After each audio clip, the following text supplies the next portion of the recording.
Hello. First time doing a live. What's up, guys?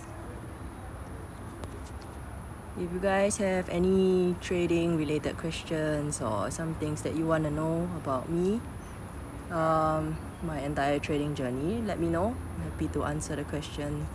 Wow, 22 people on the 22 people on this live.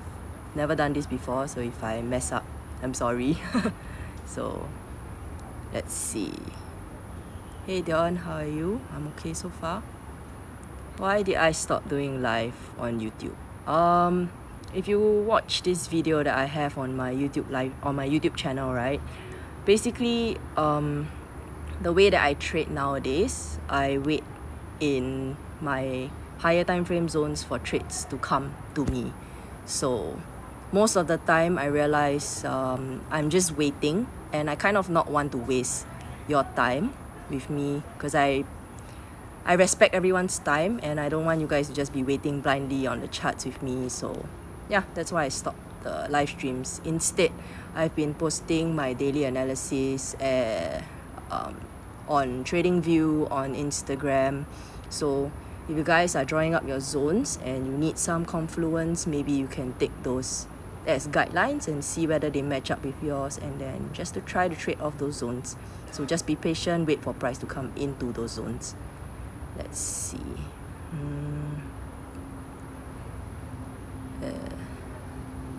Alice, I hope I didn't get your name wrong.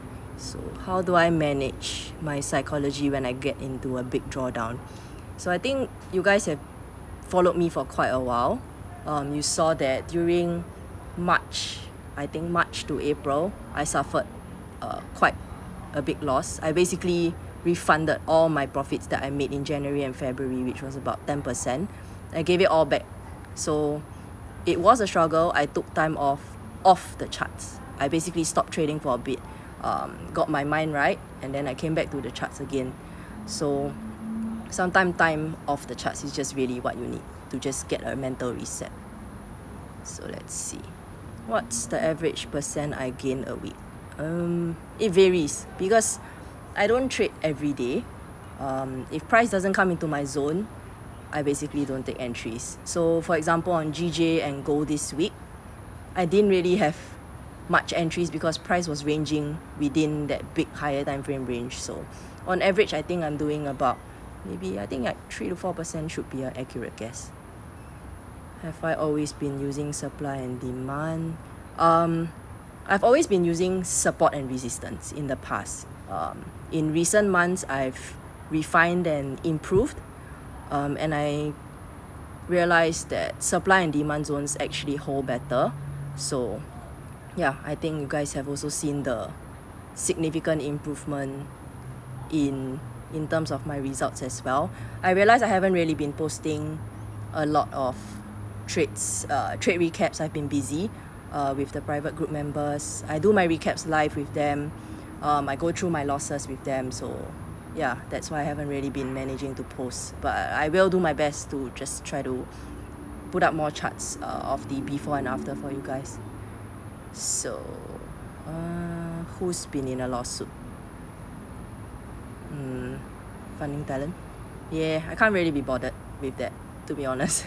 I'm currently doing Funding Talent's challenge account. To me, FTMO is not of value for the price that I'm paying in terms of the trading parameters. So as long as Funding Talent, FTMO, whatever prop firm you're using is still paying out, I guess it doesn't really bother me whether or not they address the situation, as long as I get my cash payout at the end of the day. So scalp or swing trade, for me, I'm a day trader.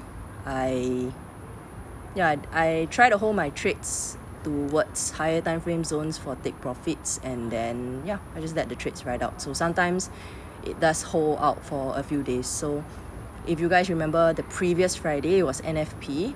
I took some trades there, and then I just held it throughout this week until it came down, and then I took my profits from there. So let's see. Why is Funding Talent better than FTMO? Yeah, I think I answered that.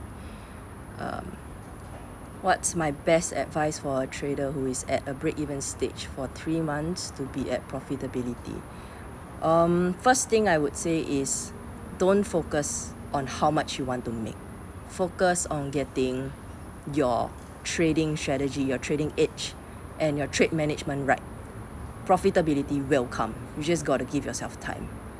When people start to rush it and chase those profits, that's when you don't become profitable. You cut your winners short and you let your losers run, and that's just how it is. So in trading, the ironic thing is trading less is actually better.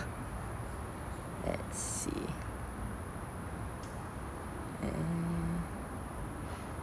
Hey Chu, thanks a lot. Yeah, I try to help wherever I can, with whatever info that I can provide.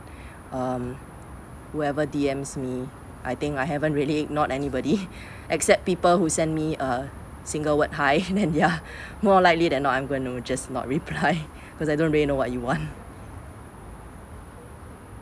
So I'm using Wyckoff to see the structure. Nope, don't really need it.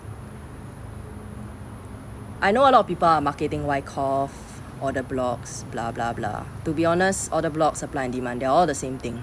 Wyckoff recently came into the picture. It has more awareness, I guess, in recent times because more people are starting to trade, right? So you start seeing people trade Wyckoff and whatever not. But basically it's just watching for a break of structure before taking a trade. That's about it. What's the difference between support and resistance to supply and demand? In simple terms, supply and demand are areas where price started, where the most orders are to start to break a structure. So when you enter off those areas, you tend to see a very huge impulsive push off those areas. And that's why I don't trade support and resistance anymore, because usually for support and resistance, you tend to see a lot of fake outs at those areas, and then that's when you hit your stop losses after taking trades off support and resistance. So I might do a YouTube video or something like that to explain the difference in my perspective. I might not be right, but it's just what I understand from it. So let's see, who else? I only trade GJ 10 pips a day, and I'm only ending my week with 2 to 3% per week. Is that good? To be honest, don't measure yourself with anybody else. Your profitability, your returns that you make, those are what you did based on your abilities. If someone else is generating a 10% return, it doesn't mean that you are lousier because you didn't generate that return. So social media is poison, to be honest. Everybody always shows big wins, but they never really show the journey to those wins. So if you're doing 2 to 3% per week, in a month that's 12. So tell me which other asset class can generate that consistently. The keyword is consistently. So if you can do that consistently, I would say that you're better than probably 90 to 95% of the other traders. Let's see. Why I stop lives on YouTube? I answered that before. So if you guys are still asking about that, right?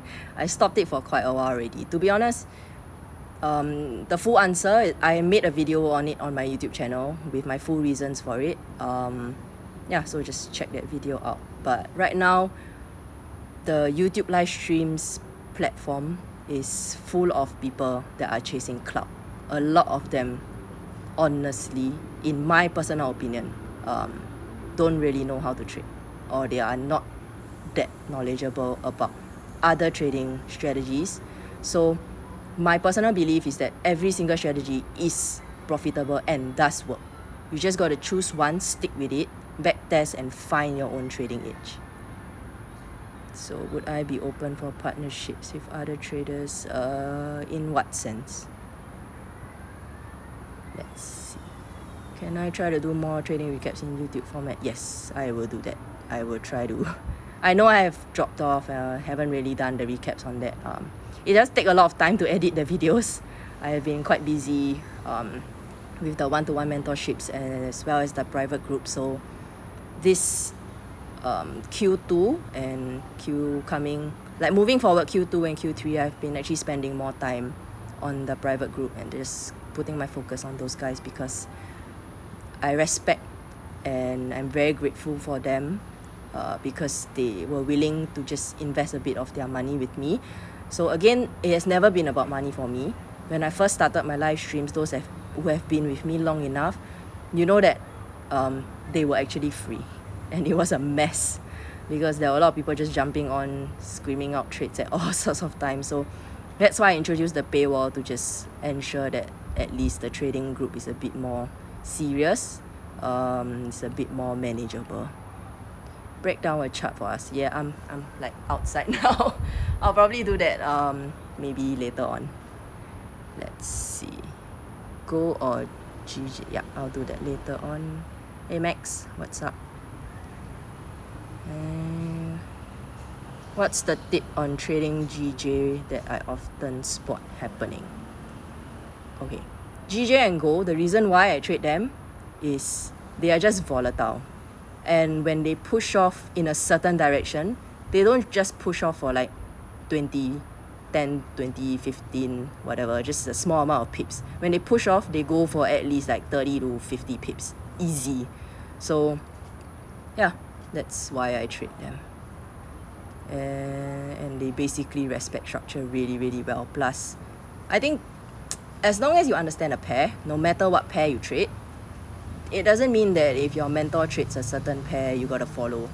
Some pairs just don't suit certain personalities. So yeah, trade what suits you and what suits your personality and what suits your schedule. So I know some people are working, just if you can't take things on the lower time frame, it doesn't matter. Every time frame is tradable. You don't have to trade the 15 minute just because your mentor trades the 15. You can take trades on the 1 hour, 4 hour. Honestly, it's a lot less stressful. What strategy do I trade?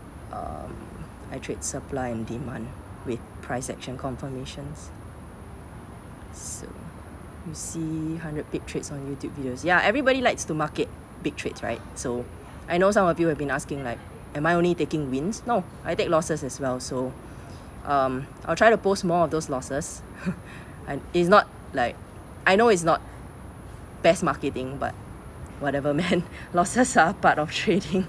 So you just gotta accept trading as it is. So there was a guy previously, a few people actually, not just that one specific person. They reached out to me asking me to help them with like 100 to 500 pips of drawdown. I'm not God, man.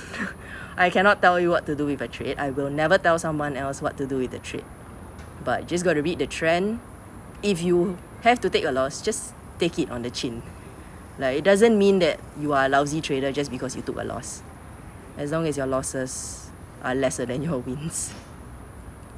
What is living in Singapore like? Hot. It's just hot. But honestly, I'm really happy to be living here. We are quite we're developed. We have everything that we need. I like living in a small country. I can get from one end to the other end in like 1 hour max. Do I watch Inner Circle Trader on YouTube? No. He's really naggy. To be honest, if those of you that want to learn about supply and demand, you can check out this guy on YouTube. He's called MentFX, MENTFX.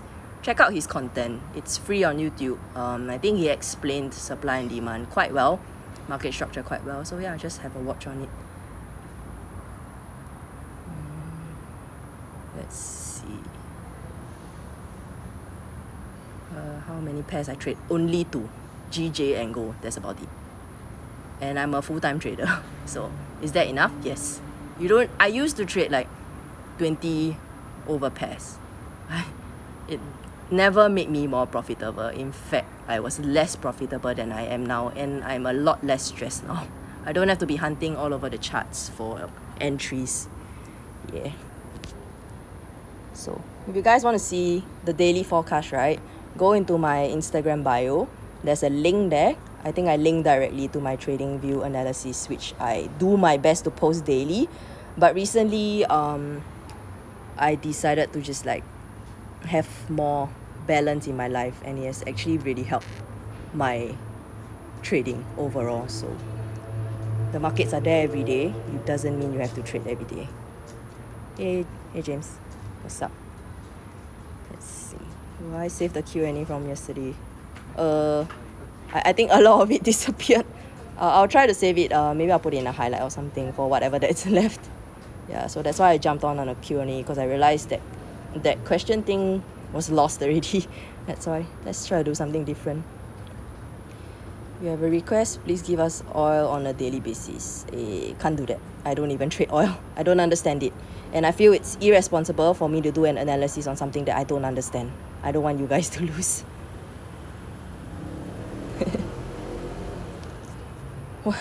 I don't hate you, Fendi. I don't know, maybe it's something wrong with YouTube.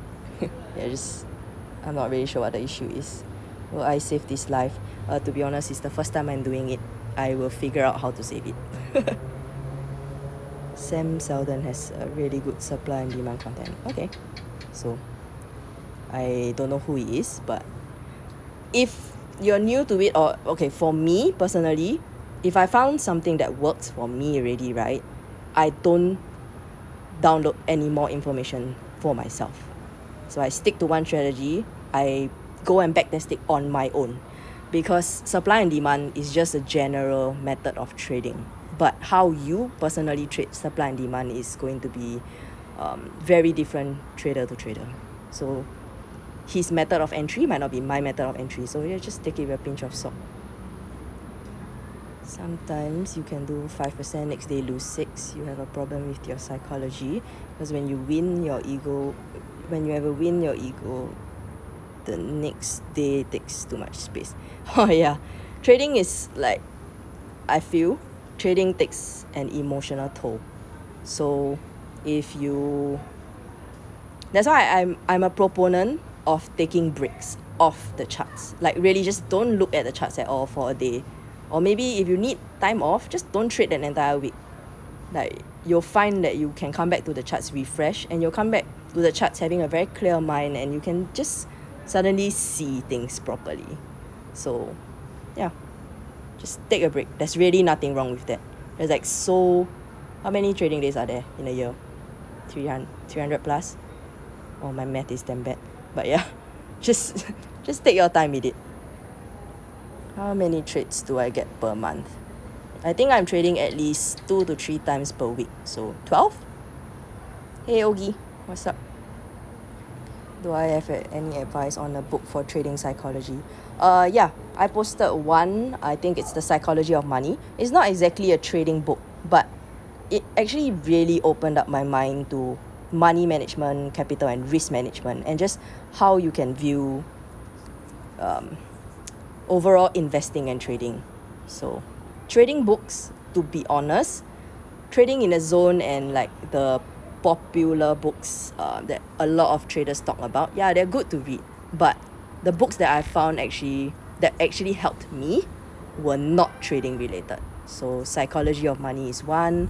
Another one was, because I also play poker, right? So trading is a lot like poker. So I think there's another book. I'll post it probably later. I think it's about the mindset of poker trading or something like that. Yeah, I'll post it later. Let's see. What about retracement? Whenever you buy or sell, it retrace. Price doesn't go in one direction. To go up, it has to come down first. So that's why there's this saying, buy low and sell high, right? So when it retraces and you're trying to go long, you should be happy actually, because price is coming down to an area where you can get an even better entry. So yeah, don't be worried about the retracements as long as you're not buying or selling, buying high or selling low. So hey Tiago, for the beginners, how many hours a week do I spend on education and backtesting? I think do it twice a month at least. I'm not saying do it every week, because there is such thing as information overload, and sometimes too much of chart work can actually be bad. So have a balance always. I think twice a month is actually good enough. How long have I been trading, and from how long have I been profitable? I've been trading for, I think this year is like the 8th year. I went full-time last year after like I lost my job and stuff like that, and I was kind of forced okay, I wouldn't say forced, but like I told myself that I would just take trading a bit more seriously, like spend more time on the charts. So yeah, that's when I really went full time into trading. You're still struggling to understand and snipe using smart money concept. Okay, number one, don't bother about sniping the entry. Sure, a lot of like smart money concept traders like to show really tiny stop loss for like huge risk reward. But do they tell you how many times they got stopped out before the trade actually ran? No. So sometimes giving your trade a bit more space to breathe is not wrong. So just use market structure to place your stop loss and you should be fine most of the time. Don't squeeze your stops. Yeah. So yeah. How's everyone been? How's your trading week been? So anyone want to check out like my neighborhood? I know it's kind of dark. Yeah, but anyway, this is like my little corner that I like to like sit at and just chill. So I believe yesterday you guys saw this. When to shift from a demo to a live account? When you are comfortable with your consistency level. So I know some people say that demo accounts have no feelings, but it's all about how you view the demo account. If you take the demo account seriously, knowing that potentially will be your money in that account one day, then I think your perspective of demo versus live will be different. So some people will use their demo account as like a 100k demo account. Tell me honestly, who can have a 100k live account? Like if you can have it, okay fine, you're rich. But I can't have a 100k live account, 100k live account. So, and I'm not willing to put 100k into a live account, to be very honest. Like, so if you, in your mind, you know that you're willing to trade live with an amount of maybe say 1k for example, your demo account should be the same amount, so that everything, how you perform in that demo account will reflect as closely as possible to the live account. I've been trading for 8 years. How many hours do I spend in front of my charts per day? I trade London to New York, but I'm not on the charts during that entire, how many hours is that? 7 to 8? I'm not on the charts 7 to 8 hours. What I do nowadays, which is also why I stopped the live streams, because I draw my zones in the morning, my time, and then I wait for my alarm to ring. So I would be on the charts at the 4-hour close before London opens, just to see how Asia actually moved. And then after that, like, if I don't have an entry by London Open, usually I go off. So some of the guys are in the private group now. They usually, most of us will go off like and do our own stuff, go to the gym and whatever not. And then, yeah, we just do our own stuff and then come back again when there's more volume during the New York session. So honestly, London has been trash.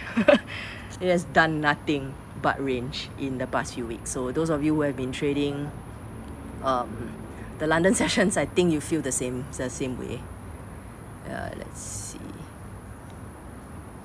Demo account is good, but the psychology is not the same with life. Yes, I 100% agree with that. It's not going to be 100% the same.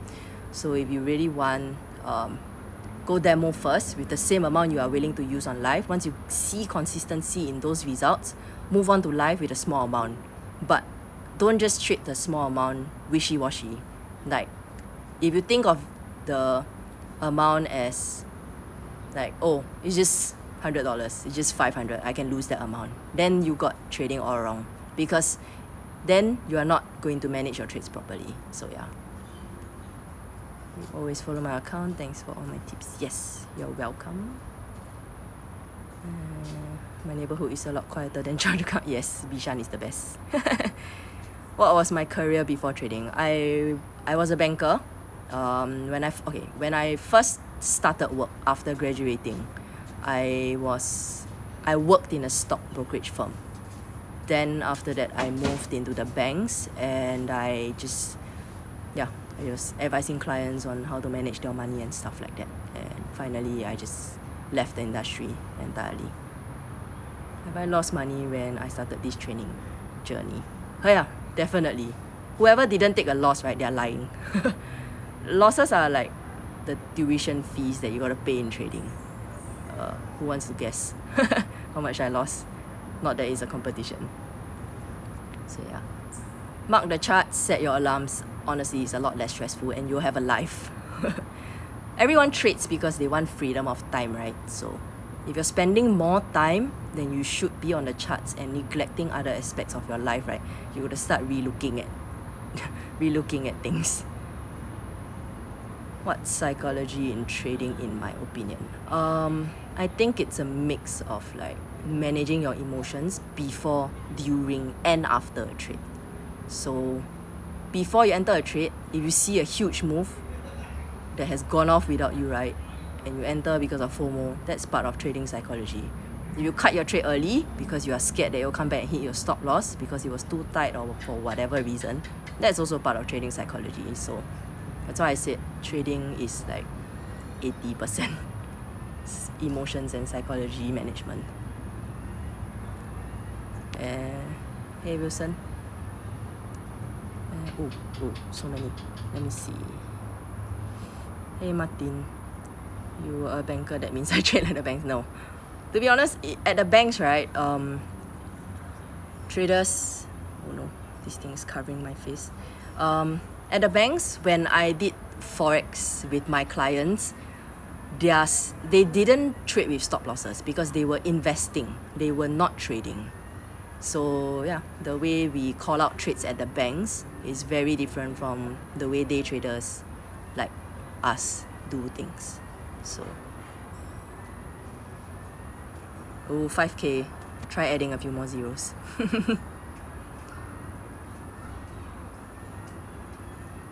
Yeah, I know a lot of people miss the YouTube live, so I know it was company. I feel bad that I stopped it, but I feel like I want to respect everyone's time, because a lot of the times I don't really talk a lot. So I believe a lot of y'all come from Raja's streams, and that's how a lot of you knew me. He can talk the entire 2 hours. I cannot. I'm not such an extrovert. And I only believe in speaking when it's needed. So yeah, even the guys in my own private group, they know like most of the times I'm just quiet. Unless something pops up, then yeah, I'll call it out and then we'll have a discussion about it. Best pairs to learn trading. Take the slower pairs. EU, good pair to start learning on. Basically the dollar pairs, the majors, EU, AU. Yeah, they're good pairs to start trading on. If you really want to trade GJ, just be careful. It's just volatile. I think I lost 20k. Yeah, getting a bit closer. Are structures more important than patterns? Yes. Patterns form cause of structure. They don't just form out of nowhere in the middle of a chart. They formed because there was a certain level of structure, like some kind of zone that price hit. That's why it's reacting that way. So to be honest, 8 years of trading, I never traded patterns. Bad pattern, butterfly, whatever nonsense like that, and never traded anything like that. I never really understood it also. People who tell me, oh, there's a head and shoulders there, I can't see it and I don't really care. Like, it really doesn't matter. Do I do private mentorships? Yeah, so I'm saying it here, I will never do or never sell a course, because like what I mentioned on my stories, right? There are so many courses out there. No one's course is better than the others. Every strategy works. But a key thing that I realized is that people can learn from a course. It's just like how everybody can learn in school. But does everybody get 100 marks in their exam? No. Because everybody needs personal guidance in some way. And that's why I believe that mentorships are actually more helpful to a trader who is really serious about trading than a course.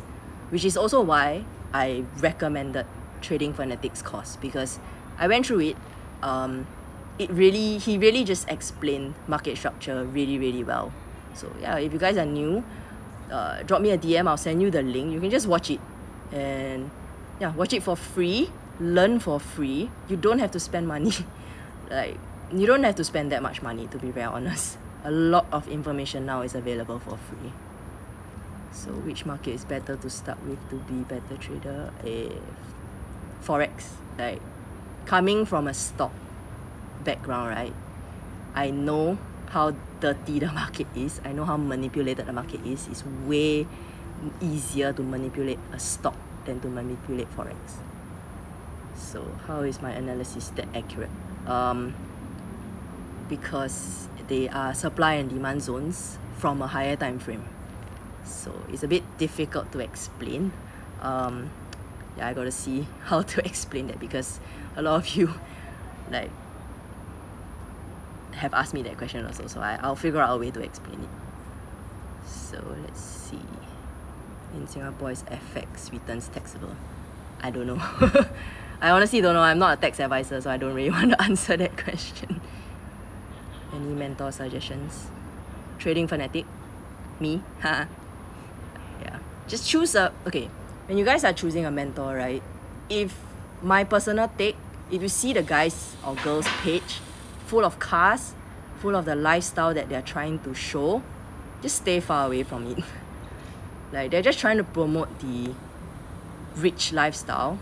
Not everybody is able to attain that. And do you really need to attain that? No.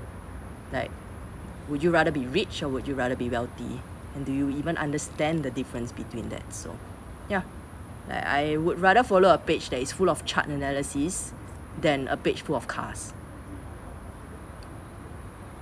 Is it good to trade without a stop loss if you only trade with the minimum lot of 0.01? No. Never ever trade without a stop loss, because your account will become the stop loss. Regardless of how small a position you are taking, do not ever trade without a stop loss. So 0.01 lot can blow your account, trust me. Does my analysis include Fibonacci? Not anymore. No. I mean, Fibonacci works because if a lot of traders look at a certain area, price will move at that area. So it's a self-fulfilling prophecy, to be honest. So if you're trading Fibonacci levels, it's just telling you roughly areas to wait at. It does not mean that it will 100% bounce off those areas. So yeah, just you gotta have other confluences in line with those Fibonacci levels. Yeah. So, okay, my face is covering the words. So yeah, what other questions do you guys have? Ni hao, how have you been? Yeah, no problem. I'm like free now. I mean, we're in lockdown, we can't really go anywhere. We're stuck here, so I thought I'd just spend some time with you guys. Haven't really been on YouTube, I know. Like, my YouTube channel is kind of dead now. I'm sorry about that, but it really takes me a lot of time to edit the video, so that's why I've been like dropping off. But I do try to still remain on IG.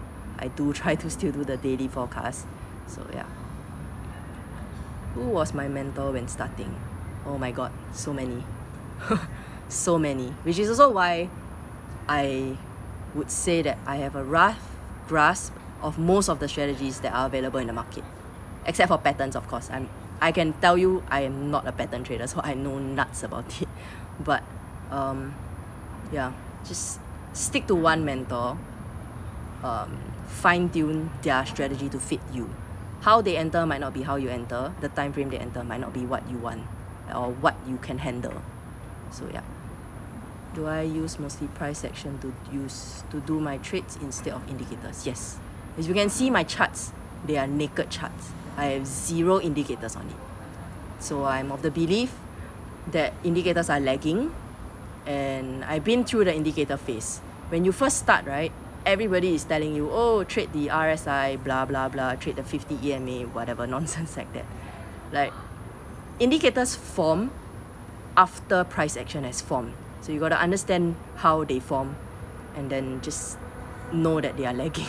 So don't use them as like confirmations.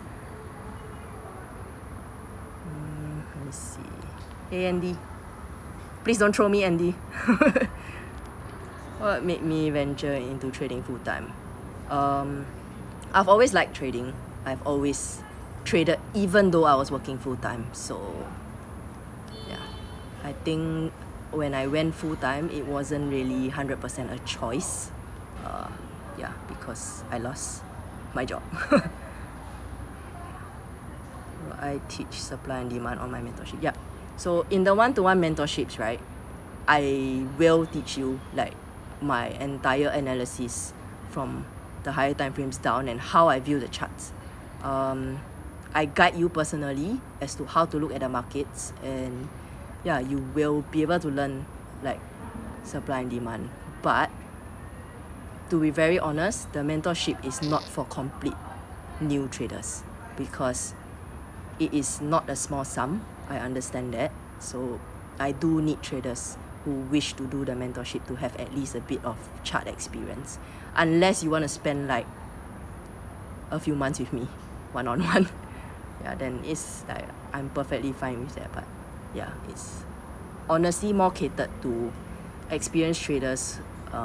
So people who have really benefited from the one-to-one mentorships, most of the time I've seen that they are slightly more experienced traders who are struggling with being consistent and just struggling with their trading psychology basically. So then, I mean, you don't really want to talk about like the things that you're finding difficult in trading in a public space, right? So that's also why I think they came to me for one-to-one. So yeah, it's about being vulnerable, I guess. Best pairs to start with trading, the majors. So look at the dollar pairs, EU, AU. I think they are good places to start. Let's see. Yeah, so I'll stay on for about maybe like 10 more minutes. So if you guys have any other questions, just let me know. Hey John, what's up? You haven't been on the streams? How's life? Are you very busy?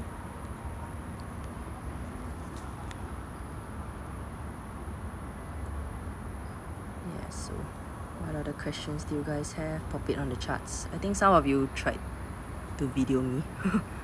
I don't really know how to use it. You can try again. Yeah, so let's see. What else can I do on this?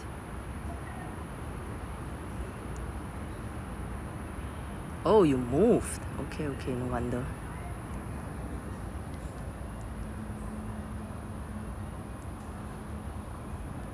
I think your time zones changed also, right? If you're in the West Coast. Let's see, did I miss out any questions? So like, yeah, I think people are mostly done with me.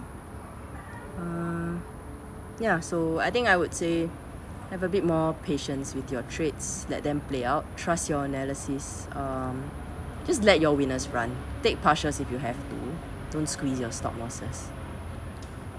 Have I ever traded crypto? Nope. I would invest in crypto, I wouldn't trade it. Yeah, like, I don't know, I'm not really greedy with the amount of returns that I have. I would rather be more consistent with the returns that I can generate rather than shoot for like one big return and then I fade out after that. Doesn't make sense to me. How can I get rid of fear? I think if you're fearful in a trade, right, you gotta look at the size that you are trading. Did you go too large into a trade? Or for some people, they are fearful in a trade, maybe because they didn't understand why they are entering. Maybe they entered because like a lot of people are entering, which is why how should I put this? Live streams can be a double-edged sword. Like if everyone is entering but you don't agree with the entry and yet you feel like you missed out because everyone is entering and you're not, right? You will naturally be fearful in the trade also. So yeah, I think just trust your own analysis, learn from the streams, try to find out and understand why they entered. I think that's more important than just entering and taking their signals as it is. So I don't think it's a confidence level. It's probably a bit of confidence, but to bump up that confidence, right, you gotta spend more time like alone backtesting and understanding why you personally would take trades at a certain area. So do that on a backtesting software, trading, or like software FX, or like trading views replay, then just watch the charts and then look at why you would win or lose when you take a certain entry and understand how that loss came about. I think understanding and realizing that when you take certain trades a certain way, if you lose them a certain number of times, right, then you know that there's something wrong with it. So then either just reach out for help. Like, you don't really have to do things alone. There are people that send me charts on DM. I do my best to answer them, but there's only so much I can say on a chart when you guys send them to me through DMs. But yeah, I mean, I'm happy to give feedback, but marking up your charts, journaling is another important aspect as well. So I journal all my trades. I know some people just journal like the trade itself, like what they saw on the chart, like, and what they want to do at certain areas in terms of management. But in my trading journal itself, there is also an element where I write about the emotions that I was going through at that time in the chart. So when I identified most of those emotions and I identified the triggers that were making me feel that way, I knew I could find out how to manage them better. So for example, if you struggle a lot with like FOMO, right, then you can just mark up, do a quick note, and then just tell yourself like, I chased the trade because it moved off already and yet I still entered. So you know that is your trigger. And then next time when you write it down enough times, the 5th or 6th time you write it down, you're gonna feel kind of dumb writing the same thing down again, and then it will just mark some kind of change. Trust me. When I realized I was making the same mistakes over and over again because I was writing the same shit down, I was like, this is dumb.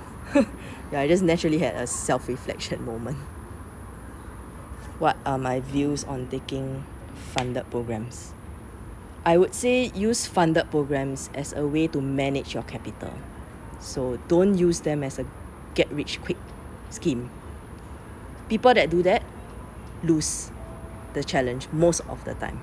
But if you view them as a way to conserve your capital, then I think that's a different perspective. So I am for prop accounts, but you just got to have the right mindset when you enter into a challenge. So any link for the mentorship application? Yep. If you check the link on my Instagram bio, right, under my name, yeah, everything is there, including the community and the one-to-one. So how many series of trades does it take to test a particular strategy? There is no fixed number. For me, personally now, I can tell you I don't really do backtesting anymore, because I'm at the stage where I know personally my own trading probabilities. So, and I know what kind of trades will lead to what kind of outcome because I've backtested enough.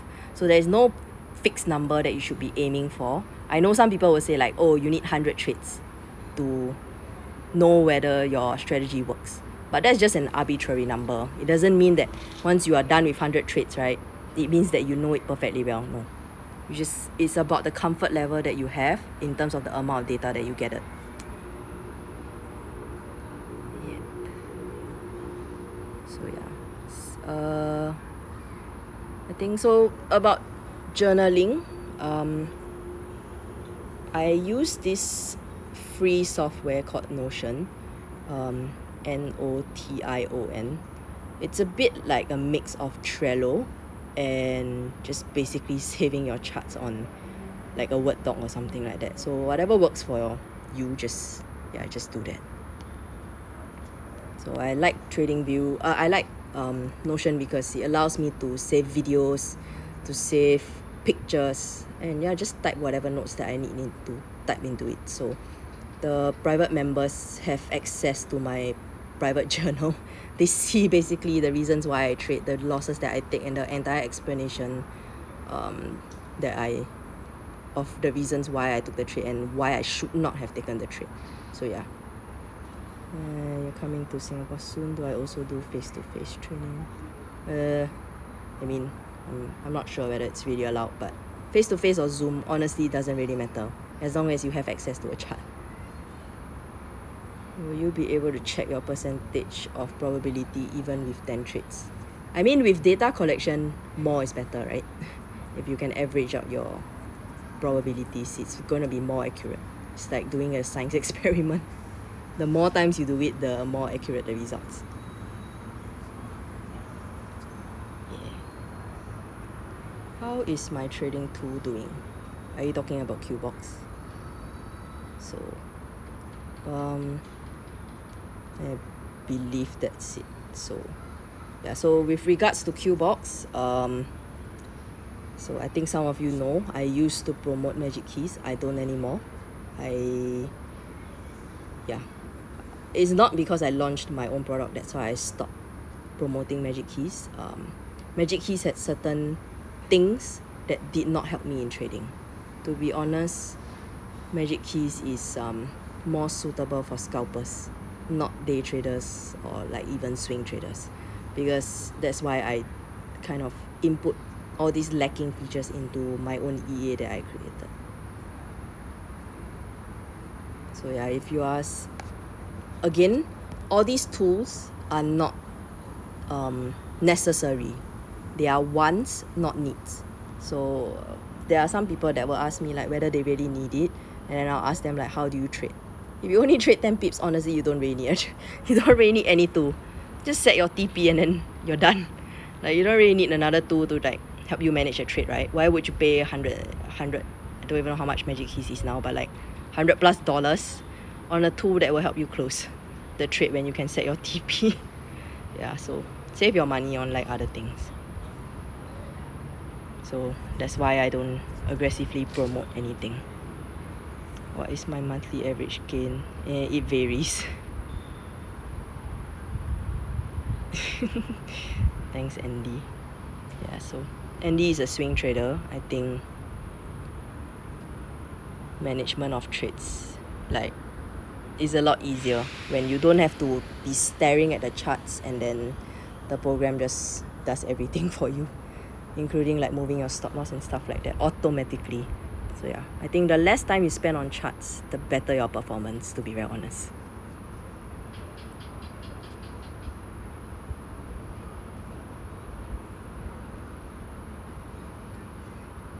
Yeah, so let's see. So yeah, I think I'm about to hop off.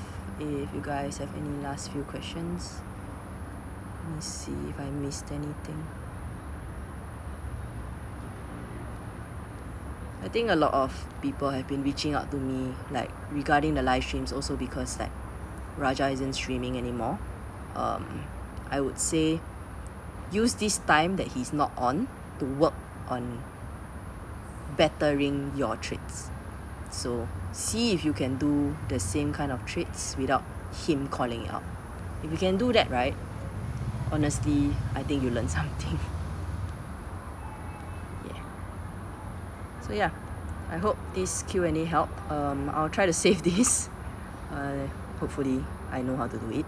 Then I'll try to post it on like IGTV or something. I don't really know how this works. So yeah, if I post it out, I'll link it on the IG story.